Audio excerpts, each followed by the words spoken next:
Çoğu insan, hayatının büyük bir bölümünü etrafındaki insanları anlamaya adamasına rağmen, bir gün o kişinin gerçek yüzüyle yüzleşmek zorunda kalır.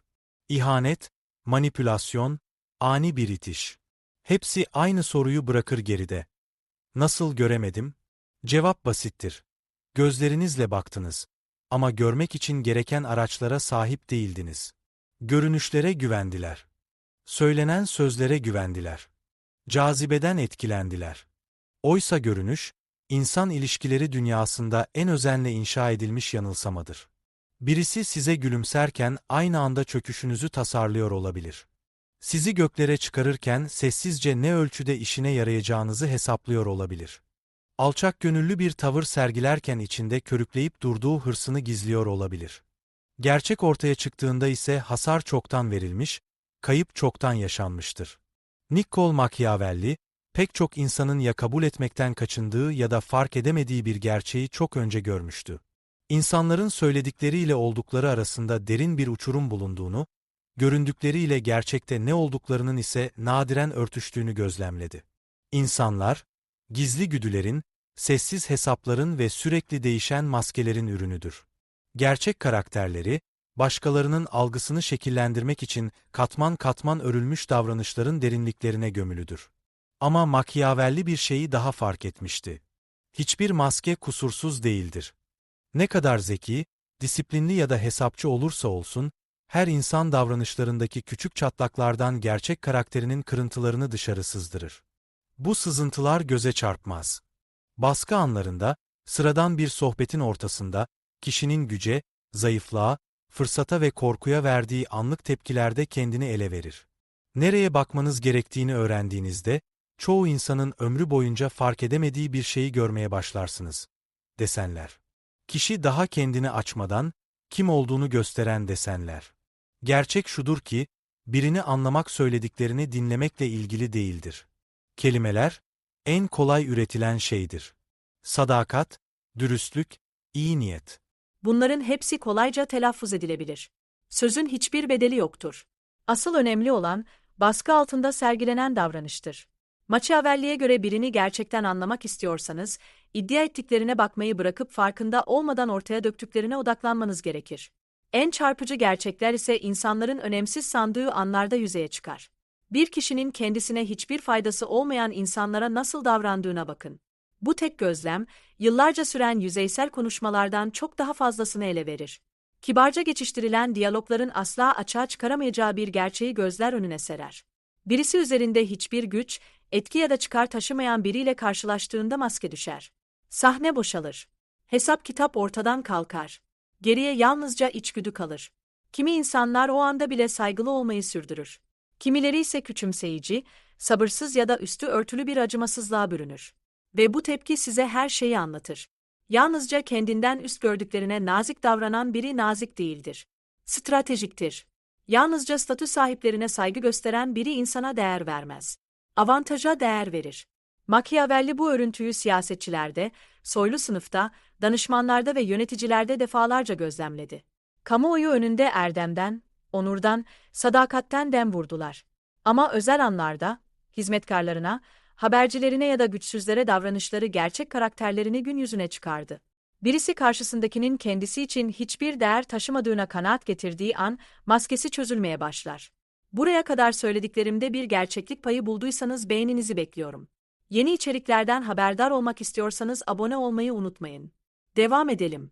Bir diğer kritik an ise birinin küçük bir güç edindiği andır.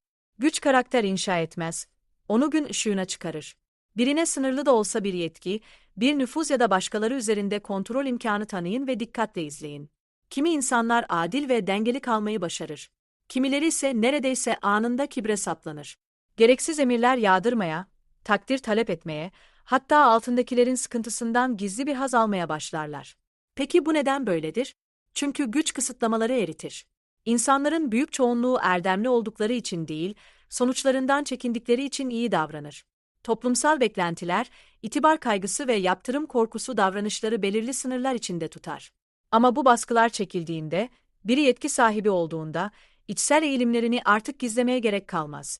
Bu yüzden Machiavelli, birini ilk kez güç kazanırken gözlemlemenin, onu güçsüzken izlemekten çok daha fazlasını açığa çıkardığına inanıyordu. Güçsüzler temkinli olmak zorundadır. Güçlüler ise kendilerini olduğu gibi sergiler. Ama belki de en çarpıcı an, birinin çıkarları tehdit altına girdiğinde nasıl bir tutum sergilediğidir. Küçük rahatsızlıklar değil, gerçek tehditler karşısında ne yaptığını izleyin. Statüleri, paraları, nüfuzları ya da gururları söz konusu olduğunda gerçek yüzleri ortaya çıkar. Kimileri soğukkanlılığını korur. Stratejik biçimde müzakere eder, duruma uyum sağlar ya da geri adım atar. Kimileri ise paniğe kapılır, öfkeyle köpürür, yakın müttefiklerine sırt çevirir ya da daha dün savunduğu ilkelerden sessizce vazgeçer. Bu an tüm yanılsamaları paramparça eder. İnsanlar çoğunlukla kendi karakterlerini tanıdıklarını sanır. Sadık, onurlu ve aklı selim biri olduklarına inanırlar. Ne var ki korku sahneye girdiğinde içgüdü direksiyona geçer. Korku, en büyük ifşa aracıdır. Machiavelli, korkunun insan davranışını nasıl dönüştürdüğünü derinlemesine ele almıştır. Tehlike anında insanların değerlerine göre değil, hayatta kalma güdülerine göre hareket ettiğini kavramıştı. Sadakatten her fırsatta dem vuran biri, kendi güvenliği tehlikeye girdiğinde yakın bir dostunu gözden çıkarabilir. Adaleti bayraklaştıran bir lider, iktidarını korumak güçleşince adaletten ilk vazgeçen kişi olabilir. Bağlılık yemini eden bir ortak, işler sarpa sardığında yok olup gidebilir. Buna rağmen pek çok gözlemci bu anlar karşısında şaşkınlığa düşer. Neden? Çünkü örüntüleri okumak yerine vaatlere inanırlar. Machiavelli hiçbir zaman vaatlere yaslanmadı. Öngörülebilir insan davranışına yaslandı. Dikkatli bir gözle bakıldığında insanlar, öncelik hiyerarşilerini durmaksızın açığa vurur. Herkes pek çok şeye değer verdiğini öne sürer. Sadakat, dostluk, ahlak, dürüstlük, adalet. Ancak bu değerlerle kişisel çıkar arasında bir seçim yapmak zorunda kalındığında, gerçek hiyerarşi kendiliğinden gün yüzüne çıkar. Birinin hangi değerden önce hangi değeri feda ettiği, gerçekte kim olduğunu gözler önüne serer. Kimi para için sadakati çiğner, kimi itibarı için sadakati, kimileri ise gururları uğruna her şeyi feda eder. Bu kararlar tesadüf değildir. Kişinin doğasını şekillendiren içsel bir yapıyı izler. O yapıyı bir kez çözümlediğinizde, davranışı şaşırtıcı bir isabetle öngörebilirsiniz. Machiavelli bu becerinin yalnızca işe yarar olmadığını, aynı zamanda zorunlu olduğunu düşünüyordu. Çünkü dünya, yanlış anlaşılmaktan beslenen insanlarla doludur. Manipülatörler kargaşadan güç devşirir. Fırsatçılar güveni hammadde olarak kullanır. Hırslı bireyler zararsız görünmenin arkasına sığınır. Bu görünüşlerin gerisindeki gerçeği ne kadar keskin okursanız, o kadar az açık hedef olursunuz. Ama bu yeteneği kazanmak için rahatlatıcı bir yanılsamadan vazgeçmek gerekir. Çoğu insan, insanların tutarlı olduğuna inanır. Oysa değiller. İnsanlar akışkandır. Davranışları teşvike, riske, ödüle ve toplumsal baskıya göre sürekli biçim değiştirir. Bir ortamda cömert görünen biri, farklı koşullarda acımasızlaşabilir. Çekingen duran biri, fırsat kapıyı çaldığında aniden cesaret kesebilir. Çoğu insan başkalarını sabit etiketlere hapsetmeye çalışır. İyi, kötü, sadık, bencil, güvenilir. Machiavelli bu düşünce kalıbını reddetti. Onun yerine koşulları inceledi. Farklı bir soru sordu. Bu kişi hangi koşullar altında tehlikeli hale gelir? Hangi koşullar altında sadık kalır? Hangi koşullar altında ihanet eder? Çünkü her insanın doğasının farklı yönlerini tetikleyen koşullar vardır. Ve bu koşullar, yeterince davranış gözlemlendiğinde tahmin edilebilir hale gelir. Örneğin kimi bireyler, saygı gördükleri sürece son derece bağlı kalır. Aşağılandıklarını ya da görmezden gelindiklerini hissettikleri an ise bu bağlılık bir çırpıda buharlaşır. Kimileri hayranlık duyduklarında eli açık davranır. Ancak sorgulandıklarında düşmanca bir tutuma bürünür. Kimileri kaynaklar bol olduğunda işbirliğine yatkındır. Rekabet sahnede belirdiğinde ise acımasızlaşır. Bu kalıplar, bir kişinin psikolojik şablonunu oluşturur. Birinin şablonunu kavradığınızda, gelecekteki davranışlarını öngörmek çok daha kolaylaşır. Ancak bu, çoğu insanın üzerinden geçip gittiği ayrıntılara odaklanmayı gerektirir. Küçük anlar, yüzeyde görünmez tepkiler, derin motivasyonları sızdıran anlık kararlar. Örneğin, başkası övgü aldığında birinin nasıl tepki verdiğini gözlemleyin. O başarıyı içtenlikle kutluyor mu, yoksa sessizce küçümsüyor mu? Kıskançlık nadiren aleni biçimde kendini gösterir. Ses tonuna, zamanlama seçimine ve ince görmezden gelişlere sinerek ortaya çıkar. Birinin hata yaptığında nasıl davrandığına da dikkat edin. Yanılgısını kabul ediyor mu, yoksa üzerine yıkacak bir başkasını mı arıyor? Sorumluluğu üstlenebilmek, içsel güvenin en belirgin göstergelerinden biridir. Suçu taşıyamayanlar bunu genellikle anlatıyı çarpıtarak, gerçekleri bükerek ya da eleştirmenlerine saldırarak telafi eder. Machiavelli bu davranışı siyasi çevrelerde defalarca gözlemledi. Liderler hatalarını neredeyse hiç kabul etmezdi. Sorumluluğu başka yönlere kaydırır, olayları yeniden çerçeveler ya da itibarlarını kurtarmak için aslarını gözden çıkarırlardı. Bu örüntü bugün de her köşede varlığını sürdürüyor. Bir diğer önemli işaret ise birinin sırları nasıl ele aldığıdır. Gizli bir bilgiye sahip olan biri bununla ne yapar? Özenle korur mu? Yoksa kaygı, mizah ya da dedikodu kılığına büründürerek rastgele dağıtır mı? Sırları ele alış biçimi, kişinin disiplinini ele verir. Dilini dizginleyemeyen biri, dürtülerini de dizginleyemez. Başkalarının sırlarını döken biri, er ya da geç sizin sırlarınızı da döker. Ancak Machiavelli'nin insan doğasına dair sunduğu belki de en keskin içgörüşüdür. İnsanlar göründüklerinden çok daha öngörülebilirdir. Katı kurallara bağlı oldukları için değil, motivasyonları şaşırtıcı bir tutarlılık taşıdığı için. Çoğu insan yalnızca birkaç temel güç tarafından yönlendirilir. Avantaj arzusu, kayıp korkusu, tanınma açlığı ve egonun korunması. Geri kalan her şey süstür. İnsanların kendileri hakkında ördükleri hikayeler karmaşık ve ayrıntılıdır. Ama davranışlarını besleyen motorlar son derece basittir. Bu motorları kavradığınızda insanlar gizemliliklerini yitirir. Eylemleri anlam kazanır. İhanetleri öngörülebilir hale gelir. Sadakatleri koşullu olduğu açığa çıkar. Ve en önemlisi, maskeleri şeffaflaşır. Ne var ki bu kalıpları sezmek duygusal bir mesafe gerektirir. Birinin nasıl davranması gerektiğine duygusal olarak bağlanırsanız, gerçekte nasıl davrandığını gözden kaçırırsınız. Machiavelli, bağlılığın yargıyı körelttiği konusunda uyarmıştı. Sevgi bizi kör eder. Umut bizi saf yapar. Yaltaklanma ise aptal. Berrak görebilmek için insanları bir oyunu seyreder gibi izlemeniz gerekir. Yargılamadan, varsayımsız, yalnızca gözlemleyerek. Bunu başardığınızda büyüleyici bir şeyin farkına varmaya başlarsınız. İnsanlar doğalarını durmaksızın ele verir. Attıkları şakalarda, döktükleri şikayetlerde, o kişi yokken onu konuşma biçimlerinde, rahatsızlığa verdikleri tepkilerde, içlerini yakan kıskançlıklarda, hayranlık duydukları şeylerde. Bu anların her biri, zihinlerinin mimarisine açılan küçük bir penceredir. Sizin için her şeyi değiştiren o küçük ayrıntı nedir? Bir insanı tanımlamanıza yetecek o tek davranış? Yorumlarda paylaşın. Çoğu gözlemci bu anları önemsiz bulur. Machiavelli ise onları birer kanıt olarak değerlendirdi. Çünkü gerçek karakter büyük nutuklar ya da dramatik sahnelerde kendini göstermez. Kimsenin bakmadığını sandığı sessiz ayrıntılarda belirir. Ve bu ayrıntıları fark etmeyi öğrendiğinizde tuhaf bir şey olmaya başlar. İnsanları eskisinden çok daha hızlı, çok daha derinden anlamaya başlarsınız. Tahmin ettiğiniz için değil, saklayamadıkları sinyalleri okuduğunuz için. Dünyaya karşı oynadıkları rolün gölgesinde, kim oldukları hakkındaki gerçeği sessizce sızdıran sinyalleri. Bu sinyalleri görmeye başladığınızda, insan davranışını algılayış biçiminizde tuhaf bir dönüşüm yaşanır. Bir zamanlar kafa karıştıran durumlar berraklaşır. Bir zamanlar sizi şaşırtan tepkiler öngörülebilir hale gelir. İnsanların doğalarını nadiren değiştirdiğini fark etmeye başlarsınız.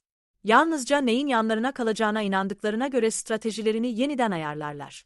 Bu, Machiavelli'nin insanlara dair en rahatsız edici gözlemlerinden biridir. İnsanlar doğru olana göre değil, güvenli olana göre hareket eder. Ağlık, nezaket, adalet, sadakat.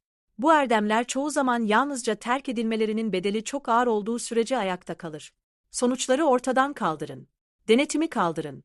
Riski yok edin. Ve pek çok insan, bir zamanlar kendisini tanımladığını söylediği ilkelerden sessizce sıyrılır. İşte bu yüzden Machiavelli, birini ideallerine göre yargılanmanın yanıltıcı olduğunu ısrarla vurgular. İdeal ilan etmek kolaydır. Özgürlük anındaki davranış ise çok daha aydınlatıcıdır.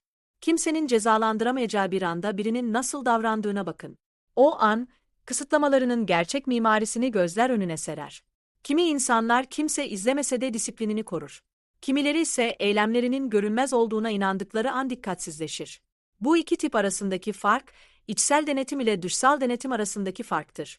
Birincisi kendini yönetir. İkincisi ise yalnızca ifşa edilme korkusuyla dizginlenir. Bu ayrım, çoğu insanın sandığından çok daha kritiktir. Çünkü yalnızca dışsal yaptırımlarla sınırlanan biri, kendini güvende hissettiği an sınırları zorlamaya başlar. Kuralları çiğner, fırsatları devşirir, maliyet yeterince düşük göründüğünde durumları kendi lehine çevirir. Kötü değildir. Fırsatçıdır. Ve fırsatçılık, Machiavelli'nin incelediği en yaygın insan özelliklerinden biridir. Birini hızlıca tanımak istiyorsanız, fırsata nasıl yaklaştığını gözlemleyin. Başkasına zarar verse de kendine yarar sağlayan durumlardan yararlanır mı? Yoksa kişisel kazanç adaletle çatıştığında içinde bir şey onu durdurur mu? Pek çok insan kendisini ilkeli biri olarak sunar. Ancak karlı bir fırsat kapıda belirdiğinde, bir kuralı çiğnemeyi, bir yükümlülüğü görmezden gelmeyi ya da birini sessizce satmayı gerektiren bir fırsat ortaya çıktığında, gerekçeler üretmeye başlar. Buna zorunluluk der. Buna pragmatizm der. Buna hayatta kalmak der. Machiavelli ise bunun gerçekte ne olduğunu görmüştü. Açığa çıkan öncelikler. Bir insanın değerleri, inandığını söylediği şeylerle hiçbir zaman ölçülmez. Bir şey elde etmek için neyi feda etmeye razı olduğuyla ölçülür.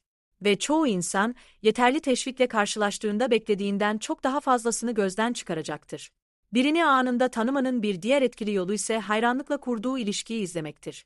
İnsanlar övdükleri şeyler aracılığıyla kendileri hakkında çok şey ele verir. Birisinin hayran olduğu kişilerden söz ettiğini duyduğunuzda dikkat kesilin. Kime saygı duyuyor? Kime imreniyor? Kimi küçümsüyor? Kimileri zekaya hayrandır. Kimileri güce. Kimileri nezakete, kimileri egemenliğe. Birinin yücelttiği özellikler çoğunlukla gizlice sahip olmak istediği özellikleri yansıtır. Başkalarını ezip geçen acımasız bireyleri sürekli öven biri, bu davranışla iç pusulası arasındaki mesafeyi ele veriyor demektir. Kazanan manipülatörlere sürekli hayranlık duyan biri ise başarının ne gerektirdiğine dair inancını açığa çıkarıyor demektir. Machiavelli yıllarca liderlerin rakipleri ve müttefikleri hakkında nasıl konuştuğunu gözlemledi. Hayranlıkları çoğunlukla hırslarını ifşa ediyordu. Cesur fatihleri yücelten bir hükümdar genellikle fetih peşindeydi. Kurnaz stratejistlere hayranlık duyan bir politikacı ise çoğunlukla dürüstlüğü değil, aldatmayı esas alıyordu. İnsanlar özünde karşı oldukları niteliklere nadiren gerçek anlamda hayranlık duyar. Ama hayranlık, denklemin yalnızca yarısıdır. Diğer yarısı kızgınlıktır. Kızgınlık, birinin egosuna açılan en net pencerelerden biridir.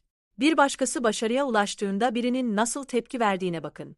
Kimileri ilham alır, kimileri ise tehdit altında hisseder.